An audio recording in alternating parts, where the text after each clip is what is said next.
جديدة حديث القاهرة هنا القاهرة والناس. وما إن اتخذت الدولة أو بدأ الناس تتخذ قرارا جريئا ومحترما وشجاعا بإلغاء تدريس الآيات القرآنية والأحاديث النبوية وكل المواد الدينية في غير مناهج الدين، يعني نبطل ندرس كلام في الدين في منهج العربي والتاريخ وبقية المواد يعني. وبطبيعة الحال شنت حملة هائلة ومستمرة ومتواصلة وستتواصل ضد هذه النية لهذا القرار، لأنه الدولة بتتعرض إلى قدر هائل من الابتزاز من داخلها بالمناسبة ومن خارجها. إزاي؟ لا أقدر أقول إنه يعني معركة التعليم معركة ليست سهلة، وهي معركة صعبة للغاية. خلينا أقرأ الأول الشائعات. هي توجيهات بإلغاء تدريس الآيات القرآنية والأحاديث لطلاب المدارس.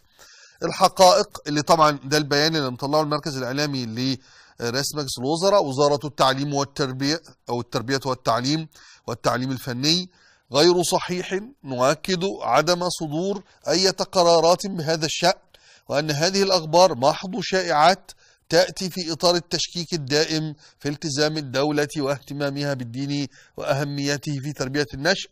ونشدد على أن تدريس الآيات القرآنية والأحاديث النبوية في المناهج التعليمية يعزز مبدأ ترسيخ القيم الأخلاقية التي تتضمن مفاهيم التسامح وقبول الآخر والتعاون وعدم التعصب والوسطية. طيب، مبدئيا يشكر وزارة أو المركز الإعلامي لمجلس الوزراء على الرد على الشائعات، لكن خد بالك دي مش شائعات. في كلام طرح في مجلس النواب وكلام قوبل بقبولا حسنا وإيجابيا من وزارة التعليم بإلغاء تدريس المواد الدينية في غير مادة الدين. هم بيقولوا طلعوا الشائعات وقال لك ده هيلغوا تدريس الآيات القرآنية والأحاديث النبوية أصلا. فجي من هنا الرد، لكن أنا عايز أتوقف بس إنه الرد هنا ما قالناش التزام الدولة واهتمامها بالدين وأهمية تربية النشء في المواد الدينية في مادة الدين. اللي تشمه في هذا الرد هو ان الدولة بتخضع للابتزاز ببساطة شديدة جدا، ركابها بتفك بسرعة في اول موضوع ما يتكلموا في موضوع الدين ده. ليه؟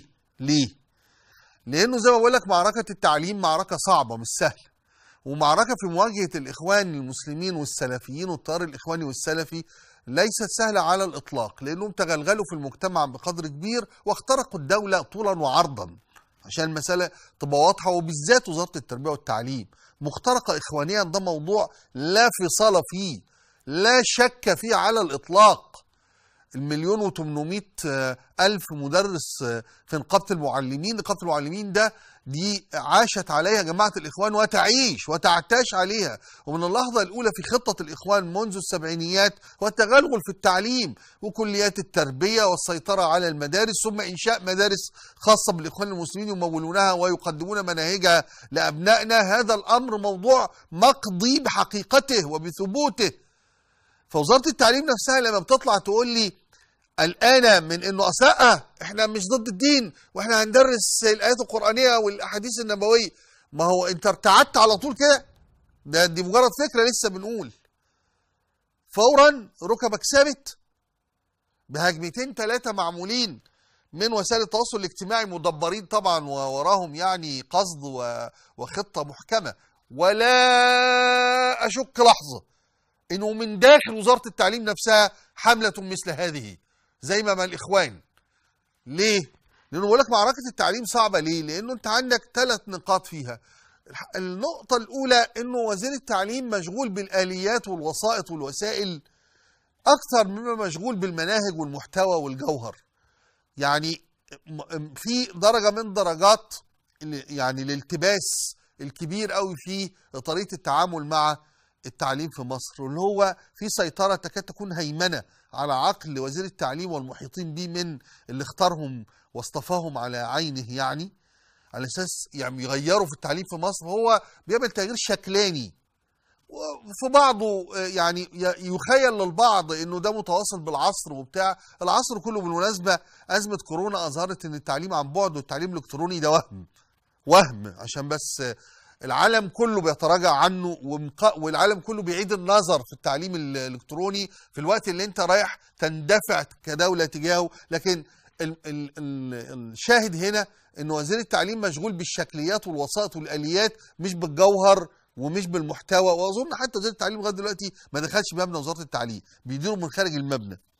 لانه كمان عندك مشكله ثانيه بقى، عندك تيار سلفي واخواني متغلغل في وزاره التعليم وفي كل هيئات واجهزه وزاره التعليم بما فيها اداره المناهج، وده من قديم وبدأب وبحرص وبباطنيه طبعا وتقيه ومفيش شك يعني، هم ما بيظهروش انهم اخوان يعني.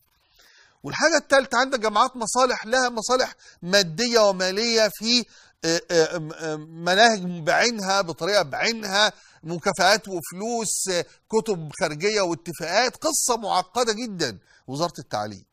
لكن المشهد هنا لما يطلع يعني نيه لقرار محترم ويعيد مره اخرى العقل الى رشده ورشاده في التعامل مع النصوص الدينيه، اللي المفروض النصوص الدينيه تكون قاصره على منهج التربيه الدينيه. لانك انت لو هتحط لي منهج احاديث نبويه او ايات قرانيه في المطالعه في النصوص، ما تحط النصوص مسيحيه، ايات من الانجيل او حتى من العهد القديم. لو انت عايز تحط لي احاديث نبويه في العربي وماله، هات لي من اقوال السيد المسيح بقى. ما هو انت دوله مواطنه، انت دوله لكل المصريين. حكايه انك انت دوله مسلمه دي مش عارف يعني ايه دوله مسلمه، دوله اغلبيه سكانها مسلمين. انما الدوله نفسها على راي اللي بيقول يعني الدوله ما بتصومش وما بتصليش، ومحدش هيروح، فيش حاجه اسمها مصر كده تيجي تتحاسب في القيامه على اعتبار هي دوله مسلمه ولا مسيحيه ولا يهوديه ولا علمانيه. الدول دي كائنات اعتباريه. فلا اما حضرتك كدوله او كاجهزه دوله او كوزاره تعليم منزعج قوي من الشائعات اللي هي هتشوه صورتك انك ضد الدين وبتاع. يا اخي طب ما يعني اولا لا يمكن لعاقل يتصور انه الدوله دي ضد الدين، ولا يمكن لعاقل انه يتصور انه الشعب المصري ممكن ان يصدق انه رئيس السيسي بكل ما يسمع منه وعنه هيبقى ضد الدين. انما الاخوان بيقولوا كده، انت تترعب ليه؟ السلفيين بيروجوا كده، انت تهتز ليه؟ ليه دولة فجأة تقوم راكبة الهوا علشان الهجمتين 3 دول؟ الحقيقة إلا لو كان جواك نفسه عصي كجهاز دولة، عصي على إنك تبقى دولة مدنية وتبقى دولة مواطنة، لأنك سلفي، جواك سلفي، كل أفكارك سلفية وإخوانية فعلا. جهاز الدولة ليس جهازا مدنيا، يعني ليس جهازا ينتصر للدولة المدنية. جهاز الدولة عبارة عن موظفين ومسؤولين اتربوا في 50 سنة ولا 40 سنة اللي فاتوا في كنف الإخوان وسيطرة السلفية والوهابية على العقل المصري، فطبيعي انه يبقى عصي على التغيير. في الوقت طبعا اللي بيبقى فيه جدار التغيير في السعودية نفسها، في مصر تعصي على التغيير حتى في قرار حكيم للغاية. يعني ايه مطالب مسيحي في مصر يدرس قرآن؟ هو ماله الا اذا كان عايز تتعامل مع القرآن باعتباره هنا نص لغوي ثقافة اسلامية، ماشي، تعامل بقى مع الانجيل والعهد القديم والعهد الجديد بالمنطق نفسه. انما هنا ظلم وغياب للعدالة وغياب للمنطق. زائد بقى على النقطة المهمة قوي انه تدريس الايات القرآنية والاحاديث النبوية في المناهج التعليمية وعزز مبدأ ترسيخ القيم الاخلاقية التي تتضمن مفاهيم التسامح وقبول الاخر والتعاون وعدم التعصب والوسطية. ده فين ده؟ ده في مناهج التعليم في مصر؟ مش هنقعد نضحك على يا جماعة. هو ايه هواية ان احنا نكذب على بعض دي؟ هي ليه بقت في الدم كده؟ مناهج التعليم في مصر بتدعو للوسطية وعدم التعصب والتسامح وقبول الاخر بأمارة ايه؟ عقبة بن نافع؟ بأمارة ايه؟ انا عايز افهم. فاذا كنا يعني جادين نبقى جادين للنهايه، انما مش نعمل قرار وبعدين يقول لك لا لا لا الدنيا اتقلبت علينا، لا ما ينفعش، ونخف برضه واحده واحده يا فندم، واحنا مش عايزين الناس تقلب كده والناس تفهم غلط، وانت عارفين سعادتك الاخوان والسلفيين وبتاع.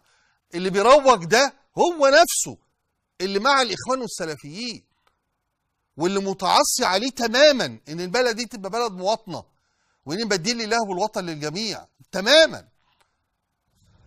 وده بقى بيقودني الى الحكايه الجري في المكان دي. مصر بتعمل جهد كبير قوي بس جري في المكان. انت عارف زي اللي بيجروا على المشايه كده، مشيت قد ايه بقى؟ خدت مسافه لقدام؟ لا، انت قاعد تجري على المشايه، صحيح بنهج وفي شويه سعرات بتروح وبتاع، لكن في المحصله جري في المكان، مفيش تقدم. احنا طول ما تقرا يعني ما نقوله ونحكيه ونرويه في مصر، حديث القاهرة وكل قاهرة وكل حديث في مصر كلها، تلاقي مصر بتسأل نفس الأسئلة وبتطرح نفس القضايا وبتدور على أجوبة على موضوع متجاوب عليه من زمان. يعني مصر تدور حول نفسها، تعرف، والأرض كروية تدور حول نفسها، هي نفس احنا كأننا بندور حول نفسنا. وأول حاجة واحنا بنتكلم بتدور حول نفسنا لما بنحاول نقدم تجربة عبد الناصر بصياغة مختلفة أو جديدة، وكأن احنا ناويين نستكمل المشروع الناصري فيما يخص القطاع العام مثلا، فيما يخص موقفنا من